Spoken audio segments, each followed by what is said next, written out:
ഓ പ്രിയപ്പെട്ട പരിശുദ്ധാത്മാവെ, കടന്നു വരണമെന്ന് പ്രാർത്ഥിക്കുന്നു. ഓ പ്രിയപ്പെട്ട പരിശുദ്ധാത്മാവെ, ഞങ്ങളെ അനുഗ്രഹിക്കണമെന്ന് പ്രാർത്ഥിക്കുന്നു.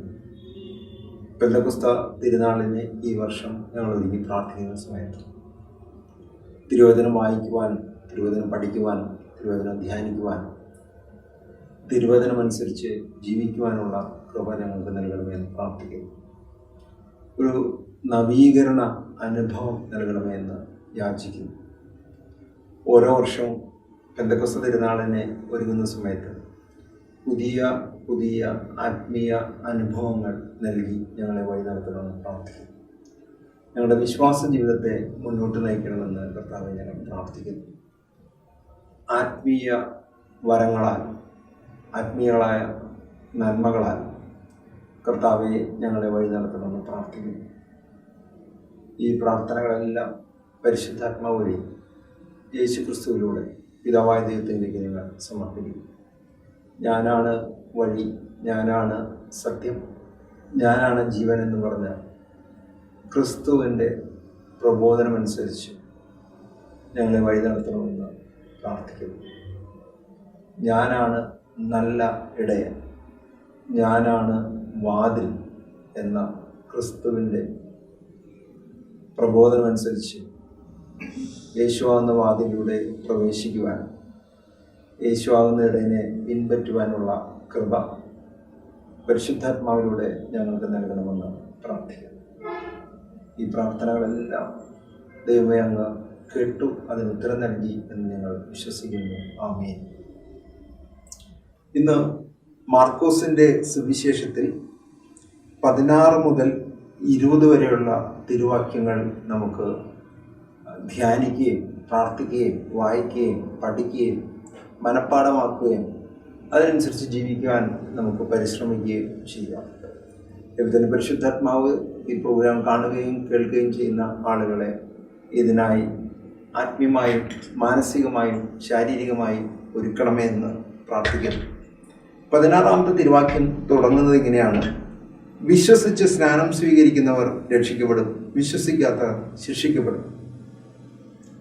കത്തോലിക്ക സഭയിൽ അംഗമല്ലാത്ത വിവിധ സഭകളിൽ പെട്ട പ്രഘോഷകരായിട്ടുള്ള ആളുകളും സുവിശേഷകരും സാധാരണഗതിയിൽ കത്തോലിക്ക സഭയിലെ അംഗങ്ങളെ കണ്ടുമുട്ടുന്ന ആളുകളോട് നിങ്ങളുടെ ബൈബിളിൽ മാർക്കോസിൻ്റെ സുവിശേഷത്തിൽ 16-ാമത്തെ അധ്യായത്തിൽ 16-ാമത്തെ വാക്യം വായിക്കാൻ പലപ്പോഴും ആവശ്യപ്പെടാറാണ്.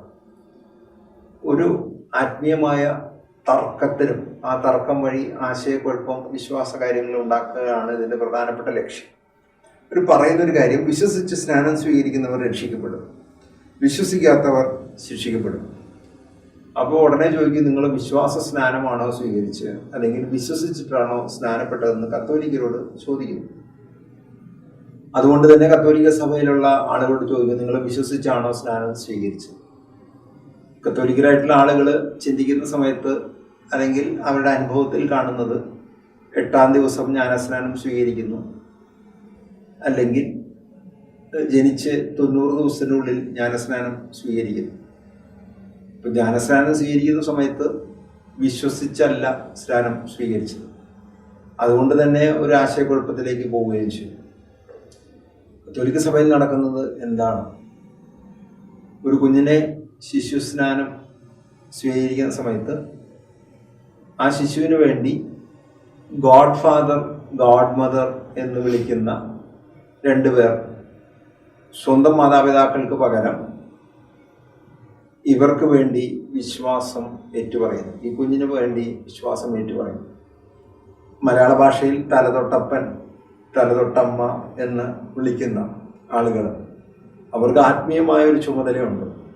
ആത്മീയമായ ചുമതല എന്ന് പറഞ്ഞു കഴിഞ്ഞാൽ ഈ കുഞ്ഞിനെ ആത്മീയമായി വളർത്തുക, വിശ്വാസത്തിൽ വളർത്തുക, അവരെ പാപവും പുണ്യവും വേർതിരിച്ചറിയുന്ന സമയം വരെ, അല്ലെങ്കിൽ തുടർന്ന് അവരെ യൗവനകാലത്ത് അവർ വിവാഹ ജീവിതത്തിലേക്കൊക്കെ പ്രവേശിക്കുന്നതിന് വരെയെങ്കിലും അവരെ പിശാചിൻ്റെ കണികളിൽ നിന്ന് സംരക്ഷിക്കാനുള്ള ആത്മീയമായ ഉപദേശം നൽകുകയും ആത്മീയമായി അവരെ ബലപ്പെടുത്തുകയും ശക്തിപ്പെടുകയും പ്രതിസന്ധികളും പ്രതികൂലങ്ങളും പ്രയാസങ്ങളും കടന്നു വരുമ്പോൾ അതിനെ അതിജീവിക്കുവാനുള്ള ആത്മീയ ഉപദേശം കൊടുക്കുകയാണ് ഈ ഗോഡ് ഫാദർ, ഗോഡ് മദർ എന്ന് വിളിക്കുന്നവരുടെ ചുമതല. പക്ഷെ മലയാളത്തിലേക്ക് ഗോഡ് ഫാദർ ഗോഡ് മദറിനെ ട്രാൻസ്ലേഷൻ നടത്തി കഴിഞ്ഞപ്പോൾ അത് വലിയ ആശയക്കുഴപ്പത്തിന് കാരണമായി. ഗോഡ് ഫാദർ എന്ന പേരിൽ ഇംഗ്ലീഷിൽ ചില സിനിമയും മലയാളത്തിലൊക്കെ സിനിമ വന്നു കഴിഞ്ഞപ്പോൾ ഒരു വില്ലനാണ് ഈ ഗോഡ് ഫാദർ എന്ന് ഒരു ചിന്ത കടന്നു. മലയാളത്തിലാണെങ്കിൽ തലതൊട്ടപ്പൻ തലതൊട്ടമ്മ എന്നാണ് പേര്. ഇപ്പം തലയിൽ തൊടുക എന്നൊരു ചുമതല മാത്രമാണ് തങ്ങൾക്കുള്ളത് എന്നാണ് പലരുടെയും ചിന്ത. തമിഴ്നാട്ടിലാണെങ്കിൽ തമിഴ് ഭാഷയിൽ ഈ ജ്ഞാനസ്നാനം സ്വീകരിക്കുന്ന കുഞ്ഞിൻ്റെ ആ സമയത്ത് അവർക്ക് കുഞ്ഞിന് വേണ്ടി വിശ്വാസം ഏറ്റുപറയുന്നവരെ ജ്ഞാന തന്തൈ അല്ലെങ്കിൽ ജ്ഞാന തകപ്പൻ, ജ്ഞാനത്തായ് ഇങ്ങനെയുള്ള വാക്കുകളാണ് പറയുന്നത്. ജ്ഞാനത്തായ് എന്ന് പറഞ്ഞു കഴിഞ്ഞാൽ ദൈവിക ജ്ഞാനമുള്ള അമ്മ, അല്ലെങ്കിൽ ദൈവിക ജ്ഞാനമുള്ള അപ്പൻ. ദൈവിക ജ്ഞാനമുള്ള അപ്പനും അമ്മയും കൂടെയാണ് കുഞ്ഞിനെ വിശ്വാസം ഏറ്റുപറയുകയും വിശ്വാസം പരിശീലിപ്പിക്കാനുള്ള ഉത്തരവാദിത്തം. അവർ ചെയ്യുന്നുണ്ടോ എന്നുള്ളത് രണ്ടാമത്തെ വിഷയം. ഇംഗ്ലീഷിലാണെങ്കിൽ ഗോഡ് ഫാദർ ഗോഡ് മദർ ആണ് സാധാരണഗതിയിൽ കുട്ടികൾ ബർത്ത്ഡേക്കൊക്കെ വിഷ് ചെയ്യാനും, അല്ലെങ്കിൽ ഈ കുട്ടികളുടെ വിവാഹം നടക്കുന്ന സമയത്ത് സാക്ഷി ഒപ്പിടാനൊക്കെ വരിക ഈ ഗോഡ് ഫാദറും ഗോഡ് മദറൊക്കെയാണ്. അപ്പോൾ വലിയൊരു ആത്മീയ ഉത്തരവാദിത്തം അവരെ ഏൽപ്പിച്ചിട്ടുണ്ട്.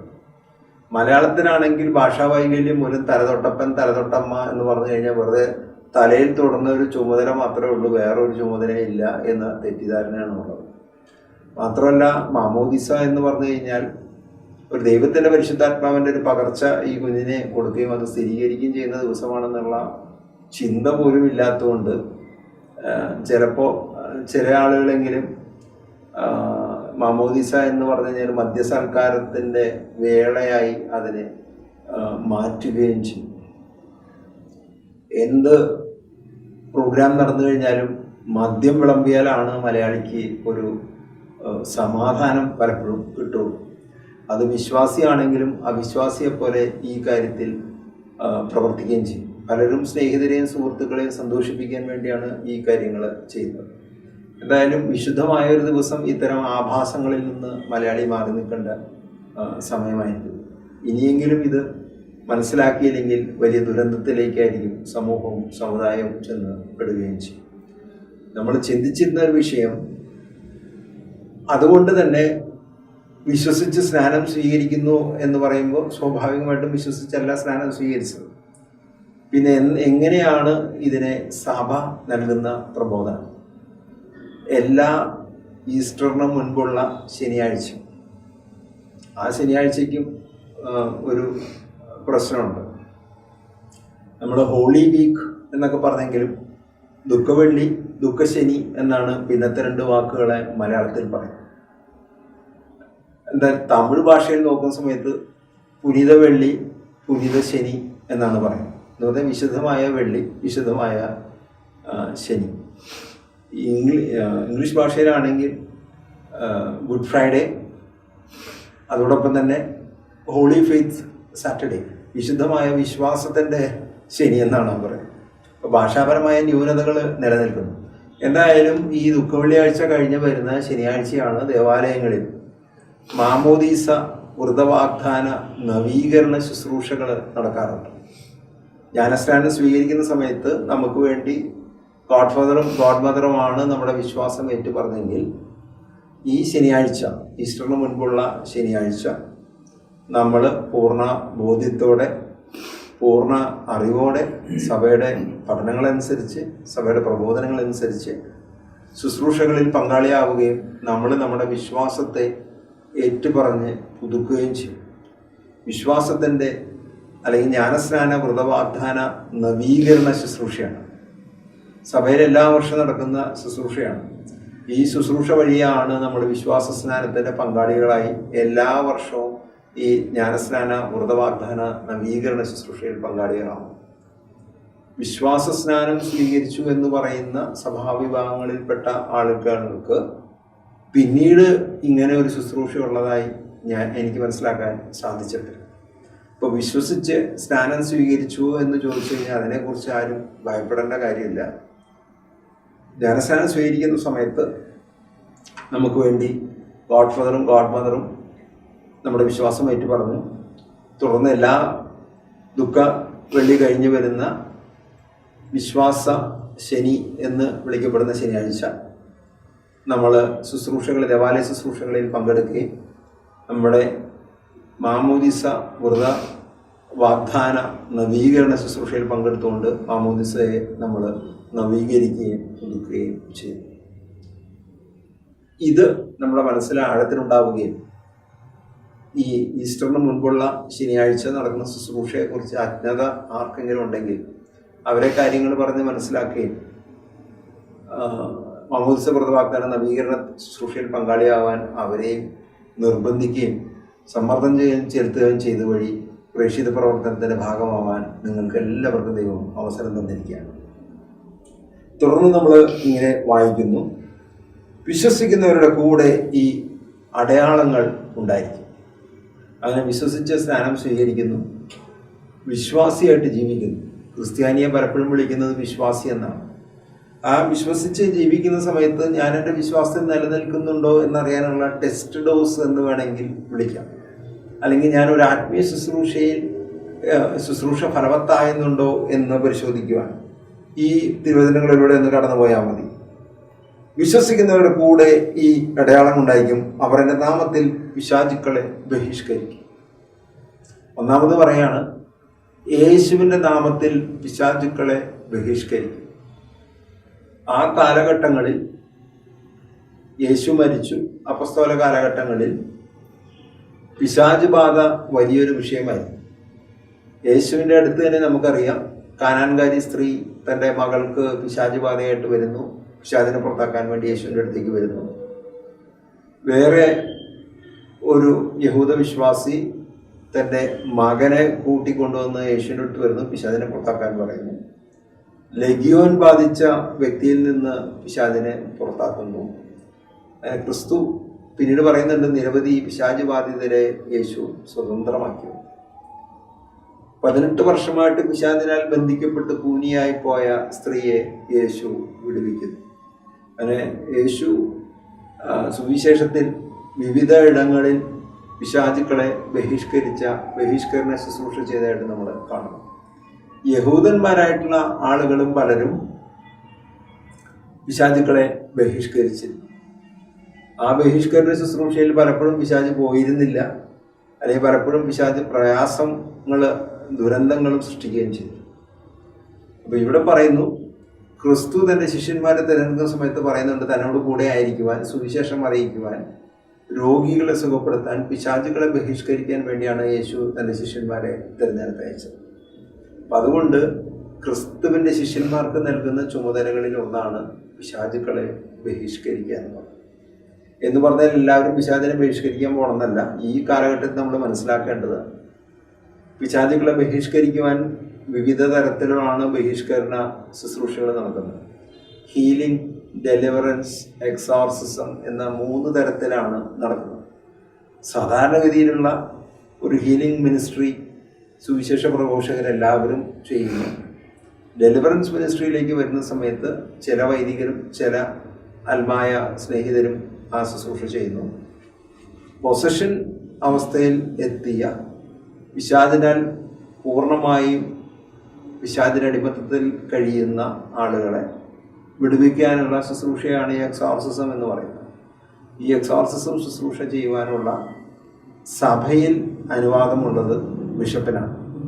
ബിഷപ്പ് തൻ്റെ ഈ അധികാരത്തെ ഏതെങ്കിലും സഭയിലെ പരിശീലനം സിദ്ധിച്ച വൈദികർക്ക് ഈ അധികാരത്തെ ഡെലിഗേറ്റ് ചെയ്ത് കൊടുക്കും. അങ്ങനെ ബിഷപ്പിനാൽ ചുമതലപ്പെടുത്തിയ വ്യക്തിക്ക് ആ രൂപതയിൽ ഇത്തരം ഒരു ശുശ്രൂഷ ചെയ്യാനായിട്ടുള്ള അനുവാദം ബിഷപ്പ് കിട്ടും. ബിഷപ്പ് പ്രത്യേകമായി അനുവദിക്കപ്പെട്ട വ്യക്തികൾക്ക് മാത്രമാണ് സമ്പൂർണ്ണമായി പിശാചിനാൽ പീഡിപ്പിക്കപ്പെട്ട, പിശാചിന്റെ പിടിയിലായ വ്യക്തിക്ക് ശുശ്രൂഷകൾ ചെയ്യാൻ, പ്രത്യേകിച്ച് ലിയോ 13 മാർപ്പാപ്പ തയ്യാറാക്കിയ പ്രാർത്ഥനകൾ, വിടുതൽ പ്രാർത്ഥനകളൊക്കെ ചൊല്ലി അത് ചെയ്യുവാനായിട്ടുള്ള അനുവാദം ഉള്ളത്. അതുകൊണ്ട് പിശാചിനെ ബഹിഷ്കരിക്കുക എന്ന് പറഞ്ഞു കഴിഞ്ഞാൽ എല്ലാവരും പോയിട്ട് പിശാചിനെ ബഹിഷ്കരിക്കുന്നതാണ്. എന്നാൽ പൈശാചിക സ്വഭാവങ്ങളിൽ ഉള്ള ആളുകൾ, സ്വഭാവ വൈകല്യങ്ങളുള്ള ആളുകൾ, കോപം, വെറുപ്പ്, വിദ്വേഷം, വൈരാഗ്യം, പ്രതികാര ചിന്ത, കൊലപാതക ചിന്ത, ഇതൊക്കെ ഒരു പൈശാചിക സ്വഭാവങ്ങളുള്ള വ്യക്തിത്വങ്ങളാണ്.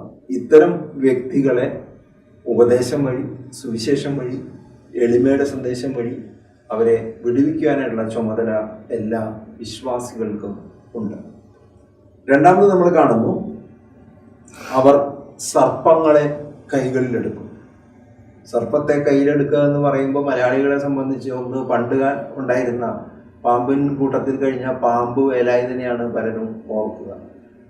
40 ദിവസവും 50 ദിവസമൊക്കെ നിരവധി വിഷപ്പാമ്പുകളോടൊപ്പം ഒരു കൂട്ടിൽ താമസിച്ച വേലായുധൻ പിന്നീട് പാമ്പ് കടിയേറ്റ് മരിക്കുകയും ചെയ്തു. പിന്നീട് നമ്മൾ ഈ അടുത്ത കാലങ്ങളിൽ കാണുന്നതാണ് വാവ സുരേഷ്. എത്ര വലിയ പാമ്പിനെയാണെങ്കിലും പാമ്പിനെ പിടിക്കുന്നു. ജനവാസ ഇടങ്ങളിൽ, ഭവനങ്ങളിൽ നിന്നോ ആളുകൾ താമസിക്കുന്ന സ്ഥലങ്ങളിൽ നിന്ന് പാമ്പിനെ പിടിക്കുകയൊക്കെ ചെയ്യുന്നു. പലപ്പോഴും പാമ്പ് കടിയെ ഏൽക്കുന്നു. എന്നാൽ മരണത്തെ അതിജീവിച്ചുകൊണ്ട് അദ്ദേഹം ഇപ്പോഴും ഈ പാമ്പ് പിടിക്കുക എന്ന ശുശ്രൂഷ അദ്ദേഹം ചെയ്യുന്നു.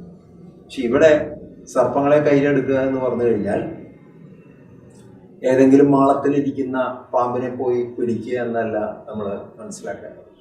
സർപ്പങ്ങളെ കയ്യിലെടുക്കുക എന്ന് പറഞ്ഞു കഴിഞ്ഞാൽ വലിയ പ്രശ്നങ്ങൾ വരുന്ന സമയത്ത് നമ്മൾ സാധാരണഗതിയിൽ ഈ പ്രശ്നങ്ങളിൽ നിന്ന് ഓടി ഒളിക്കുകയാണ് ചെയ്യുക. അതിനെ കടന്നുപോയ പുരോഹിതനും ലേവായനും മറുവഴിയിലൂടെ കടന്നുപോയി ഒരു ശുശ്രൂഷയും കൊടുക്കാതിരുന്നു. പല വ്യാഖ്യാനങ്ങളും ഈ വചനഭാഗത്തിന് കൊടുക്കാറുണ്ടെങ്കിലും പ്രശ്നം വന്ന സമയത്ത് മുറിവേറ്റ് കിടക്കുന്ന ഒരാളെ സഹായിക്കാതെ, അല്ലെങ്കിൽ ആ പ്രശ്നത്തിൽ ഇടപെടാതെ അതിൽ നിന്ന് ബുദ്ധിപൂർവം ഒഴിഞ്ഞു മാറുകയാണ് ചെയ്യുന്നത്. നിരവധി ന്യായീകരണങ്ങൾ ഉണ്ടായിരിക്കാം. പക്ഷെ പരിശുദ്ധാത്മാവ് നിറഞ്ഞ ഒരു വിശ്വാസിയായിട്ടുള്ള ആളുകൾ അവർ സർപ്പങ്ങളെ കയ്യിലെടുക്കുമെന്ന് പറഞ്ഞു കഴിഞ്ഞാൽ വിശ്വാസ സംബന്ധമായോ വ്യക്തി ജീവിതത്തിലോ കുടുംബജീവിതത്തിലോ തൊഴിൽ മേഖലയോ പ്രതിസന്ധി വരുന്ന സമയത്ത് ആ പ്രതിസന്ധിയിൽ നിന്ന് ഓടി അകലാതെ അതിനെ വിവേകത്തോടുകൂടി, ജ്ഞാനത്തോടുകൂടി ദൈവത്തിൽ ആശ്രയിച്ചുകൊണ്ട് ആ പ്രശ്നത്തിൽ ഇടപെടുകയും ആ പ്രശ്നത്തിന് ശാശ്വതമായ ഒരു പരിഹാരം ഉണ്ടാക്കുവാൻ മുൻകൈ എടുക്കുകയും ചെയ്യും. ഇതാണ് സർപ്പങ്ങളെ കയ്യിലെടുക്കും എന്ന് പറഞ്ഞ സമയത്ത് നമ്മൾ മനസ്സിലാക്കേണ്ടത്.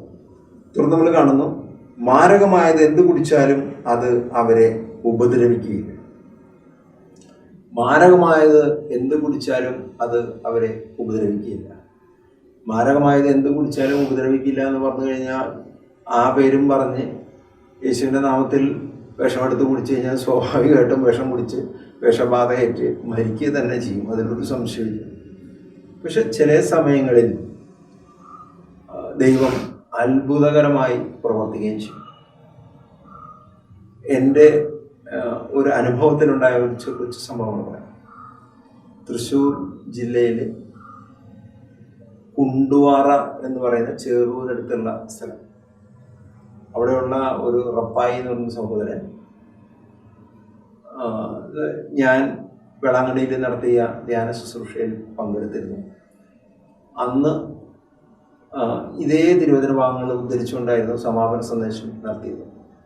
ആ സമാപന സന്ദേശം നടത്തിയ സമയത്ത് ഇത് പറഞ്ഞിരുന്നു, നിങ്ങൾ ഈ തിരുവചനമൊക്കെ കാണാതെ പഠിക്കുക, അറിയാതെ എന്തെങ്കിലും തെറ്റി വല്ല സംഭവങ്ങളൊക്കെ എടുത്ത് കഴിക്കുകയാണെങ്കിൽ മാരകമായത് എന്ത് കുടിച്ചാലും നിങ്ങൾക്കൊന്നും സംഭവിക്കില്ല എന്ന് പറഞ്ഞു. അപ്പം അത് അദ്ദേഹത്തിൻ്റെ മനസ്സിൽ ഓർമ്മയുണ്ടേ.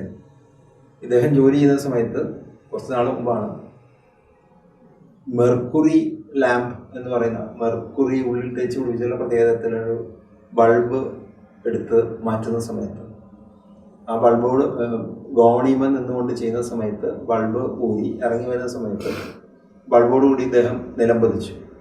ആ ബൾബ് കയ്യിലിരുന്ന് പൊട്ടിപ്പോയി കഴിഞ്ഞ് ഈ ബൾബിനകത്തുണ്ടായിരുന്ന മെർക്കുറിയൊക്കെ ഇദ്ദേഹത്തിൻ്റെ കൈകളിലാവുകയും ചെയ്യും. ആ കൈകളിൽ ആയി പെട്ടെന്ന് ഇദ്ദേഹത്തിന് ഒരു ബോധക്ഷയം ഉണ്ടാവുകയും വീട്ടുടമസ്ഥൻ പിടിച്ചെഴുന്നേൽപ്പിക്കുകയും കുടിക്കാനായിട്ട് ഒരു ചൂടുള്ള ചായ ഉണ്ടാക്കി കൊടുത്തു. ഇപ്പോൾ മെർക്കുറി ബൾബ് പൊട്ടി കൈൻ്റെ ഉള്ളിൽ മെർക്കുറിയൊക്കെ ഉള്ള ആൾ അബോധാവസ്ഥയിലായിരുന്നുകൊണ്ട് എഴുന്നേറ്റ് പോയി കൈയൊന്നും കഴുകാൻ പോയില്ല. ഈ ചൂട് ചായ കുടിച്ചു. ചൂട് ചായ കുടിച്ച സമയത്ത് കൈയൊക്കെ വിയർക്കുകയും അതൊക്കെ വെള്ളം പോലെ ആവുകയും ചെയ്തു. ഇത് കഴിഞ്ഞപ്പോൾ ഇദ്ദേഹത്തിന് കഴിക്കാനായിട്ട് ബിസ്ക്കറ്റ് കൊടുത്ത സമയത്ത് ഇദ്ദേഹം ബിസ്ക്കറ്റ് കഴിക്കുകയും ചെയ്തു. ബിസ്ക്കറ്റ് കഴിച്ചുകൊണ്ടിരിക്കുന്ന സമയത്ത് ഇദ്ദേഹം മറിഞ്ഞ് താഴെ വീഴുകയും ചെയ്തു. കണ്ണിലൊക്കെ ഒരു ഇരുട്ട് ബാധിക്കുന്ന അവസ്ഥ എത്തിക്കുന്നു. പെട്ടെന്ന് വീട്ടുകാർ ഭയപ്പെട്ടു, മുഖത്തൊക്കെ വെള്ളമൊക്കെ തെളിച്ചു. ആ വെള്ളമൊക്കെ തെളിച്ചു കഴിഞ്ഞ് ഇദ്ദേഹത്തെ തൃശ്ശൂർ ജില്ലാ ആശുപത്രിയിൽ എത്തിച്ചു. ആ ജില്ലാ ആശുപത്രിയിൽ എത്തിച്ച് ഇദ്ദേഹത്തിന് എന്താ സംഭവിച്ചതെന്ന് കഴിഞ്ഞപ്പോൾ പറഞ്ഞു, ഇങ്ങനെ ബൾബ് കയ്യിൽ നിന്ന് പൊട്ടി ഓർമ്മ പോയ കോണിൽ നിന്ന് വീണു. ഇത് കഴിഞ്ഞ് ചൂട് ചായ കുടിക്കാൻ കൊടുത്തു, ചൂട് ചായ കുടിച്ചു. അത് കഴിഞ്ഞപ്പോൾ ബിസ്ക്കറ്റ് തിന്നാൻ കൊടുത്തു, ബിസ്ക്കറ്റ് കഴിച്ചു. ബിസ്ക്കറ്റ് കഴിച്ച സമയത്ത് ഇദ്ദേഹം തലകറങ്ങി താഴെ വീണു, അബോധാവസ്ഥയിലായി. കാര്യങ്ങളൊക്കെ പറഞ്ഞ സമയത്ത് കൈയൊക്കെ പരിശോധിച്ച് കഴിയുമ്പോൾ കയ്യിൽ മുഴുവൻ ഈ മെർക്കുറി ബൾബിൻ്റെ ഉള്ളിലുള്ള മെർക്കുറി കോട്ടിങ് കയ്യിലായിരിക്കുകയാണ്. അപ്പോൾ അറിയാതെ ഈ വിഷം ബിസ്ക്കറ്റ് കഴിച്ച സമയത്ത് കൈ വിയർത്തിരിക്കുന്ന സമയത്ത് ഈ ബിസ്ക്കറ്റിലൂടെ ഈ വിഷബാധ ഇദ്ദേഹത്തിനെ ബാധിക്കുകയും അങ്ങനെയാണ് ഇദ്ദേഹത്തിനെ അബോധാവസ്ഥയിലായി ആശുപത്രിയിൽ എത്തിക്കുന്നത്. എന്തായാലും ട്രിപ്പൊക്കെ ഇട്ടതിന് ഓർമ്മ വന്ന സമയത്ത് ഇദ്ദേഹം ഇങ്ങനെ ചുണ്ടനക്കുന്നുണ്ട്. ശ്രദ്ധിക്കുന്ന സമയത്ത് അടുത്ത് നിൽക്കുന്ന ആളുകൾ പറയുന്നു മാരകമായത് എന്ത് കുടിച്ചാലും ഒന്നും സംഭവിക്കില്ല എന്ന് പറഞ്ഞുകൊണ്ടിരിക്കുക. ഇദ്ദേഹത്തിന് എന്തോ അബദ്ധം പറ്റിയെന്ന് മനസ്സിലായി. അതുകൊണ്ട് തന്നെ ഇദ്ദേഹം ഓർമ്മയുള്ളൊരു തിരുവചനം പറഞ്ഞുകൊണ്ടിരിക്കുകയാണ്, മാരകമായത് എന്ത് കുടിച്ചാലും ഒന്നും സംഭവിക്കില്ല. ദൈവം അത്ഭുതകരമായി ഇടപെട്ടു. ഇദ്ദേഹത്തിന് ഒന്നും സംഭവിച്ചില്ല. വിഷബാധയൊന്നും ഏൽക്കാതെ ജീവനിലേക്ക് തിരിച്ചു വരാനും സാധിച്ചു.